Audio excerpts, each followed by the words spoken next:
Bora lá, povo de Deus, meditar na palavra do Senhor. Hoje nós estamos no capítulo 29, tá?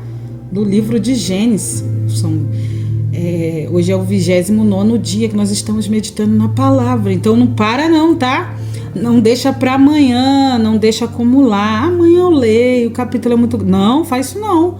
Vamos meditar na palavra do Senhor. A gente só tem a ganhar, a gente não tem nada a perder conhecendo mais desse nosso Deus que é amor. Então vamos lá?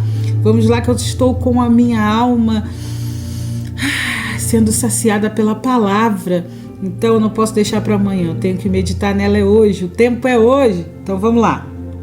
Jacó vai chegar à Mesopotâmia e vai se encontrar com a sua amada Raquel. Vai ser amor à primeira vista. Vamos conhecer a história? Jacó chega ao poço de Harã. Então pôs-se Jacó a pé e foi-se à terra dos filhos do Oriente. E olhou, eis um poço no campo e 3 rebanhos de ovelhas que estavam deitados junto a ele. Porque daquele poço dava de beber aos rebanhos, e havia uma grande pedra sobre a boca do poço. E ajuntavam ali todos os rebanhos, e removiam a pedra de sobre a boca do poço, e davam de beber às ovelhas, e tornavam a pôr a pedra sobre a boca do poço no seu lugar.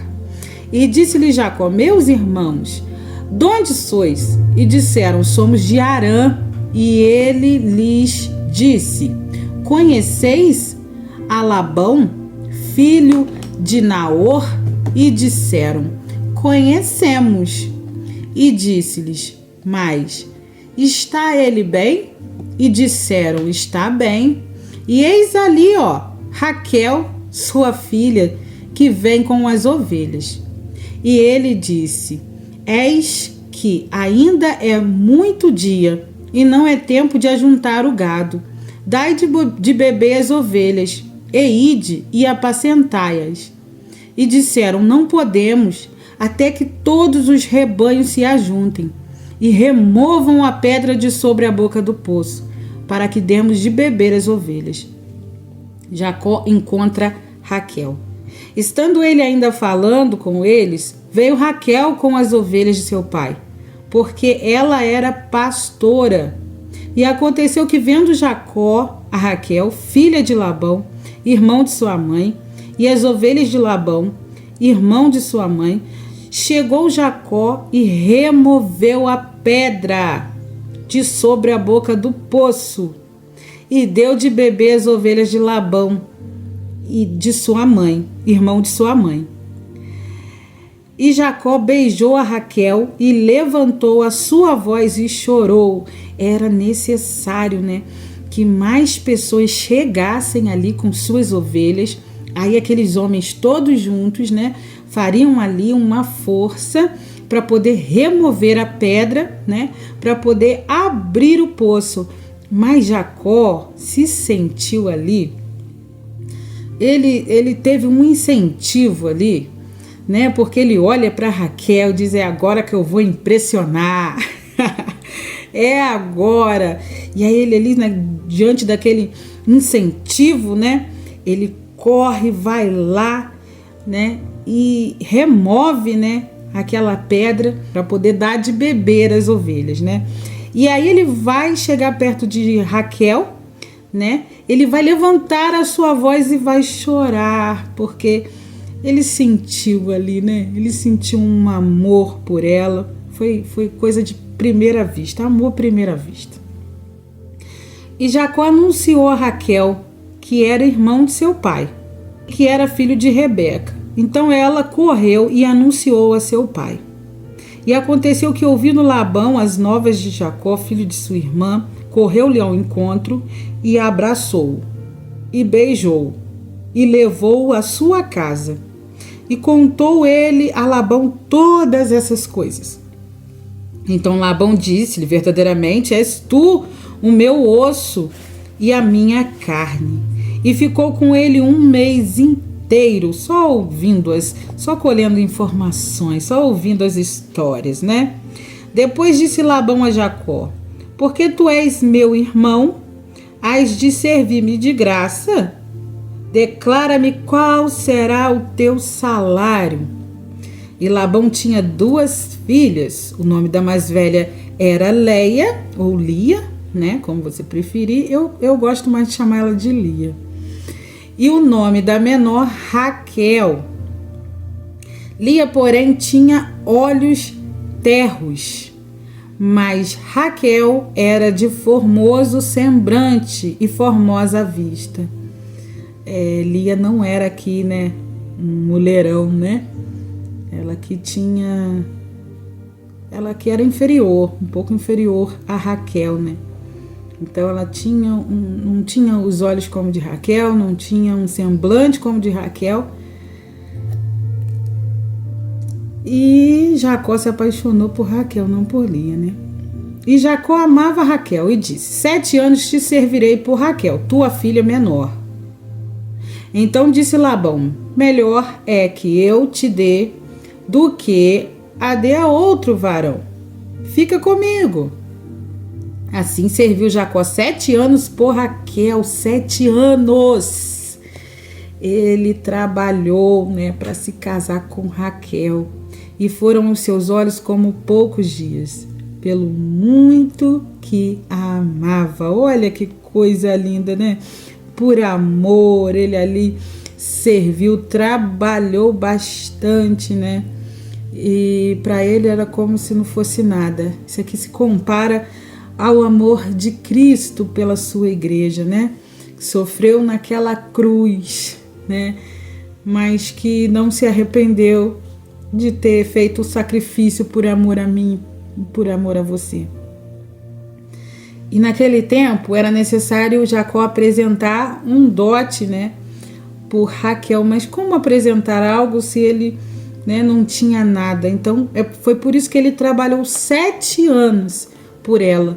Mas o tanto que ele a amava pareceu poucos dias, né? 7 anos pareceu dias, né, para ele. Labão engana Jacó. E disse Jacó a Labão: dá-me minha mulher, porque meus dias são cumpridos. Ele estava anotando direitinho, né? Para que eu fique com ela. Então ajuntou Labão todos os varões daquele lugar e fez um banquete. E aconteceu à tarde que tomou Lia, sua filha, e trouxe-lhe. Meu Deus, isso daqui é forte, tá? Isso aqui é forte, porque Jacó tá apaixonado por Raquel. Mas o pai é do mesmo caráter do genro. No caso o sobrinho e o tio, né? Eles compartilham desse caráter, né, de enganar as pessoas. Jacó também enganou seu irmão e entrou a ela. E Labão deu sua serva Zilpa por serva de Lia, sua filha.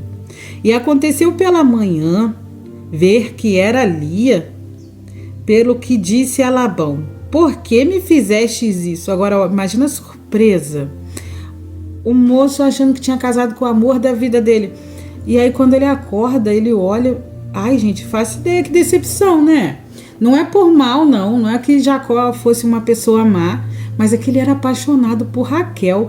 Agora ele acorda e descobre que ele se casou foi com Lia, não com Raquel. Ai, meu Deus. Ele corre lá em Labão, né?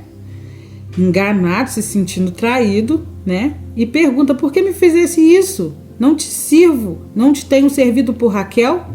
Por que me enganaste? E disse Labão: não se faz assim no seu lugar, que a menor se dê antes da primogênita? Era o costume da casa, né? Era o costume da casa, a mais velha deveria casar primeiro, só que Labão não deixou isso claro, né? Cumpre a semana desta, então te daremos também a outra, pelo serviço que ainda há outros 7 anos servires comigo.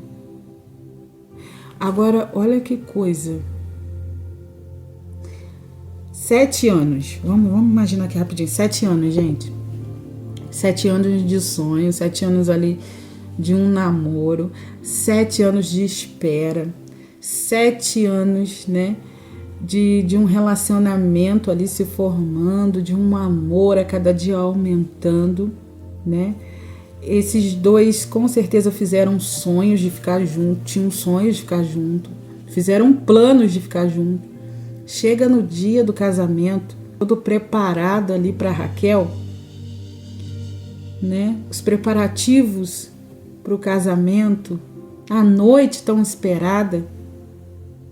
Agora, quem participa da cerimônia é Lia, não Raquel. Eles usaram de engano. Eles usaram de tramóia. Tu imagina a moça, né, se arrumando para o casamento e de repente o pai vem e fala: não é você que vai se casar hoje, é sua irmã. Ai, que coisa triste, tá? Ó, esse momento deve ter sido terrível para Raquel. Ter sido terrível ver a pessoa ali que ela ama, né, sendo entregue a outra pessoa. Tudo por causa do seu pai, por causa da tradição, né? Mas isso deveria ter sido deixado claro, né? E Jacó casa com Raquel. Jacó fez assim: cumpriu a semana desta, então lhe deu por mulher Raquel sua filha. E Labão deu sua serva Bila por serva de Raquel, sua filha. E entrou também a Raquel e amou também a Raquel, mais do que a Lia. E serviu com ele ainda outros 7 anos. Vendo, pois, o Senhor que Lia era aborrecida, abriu sua madre, porque Raquel era estéril. O nascimento a Jacó de 12 filhos e uma filha.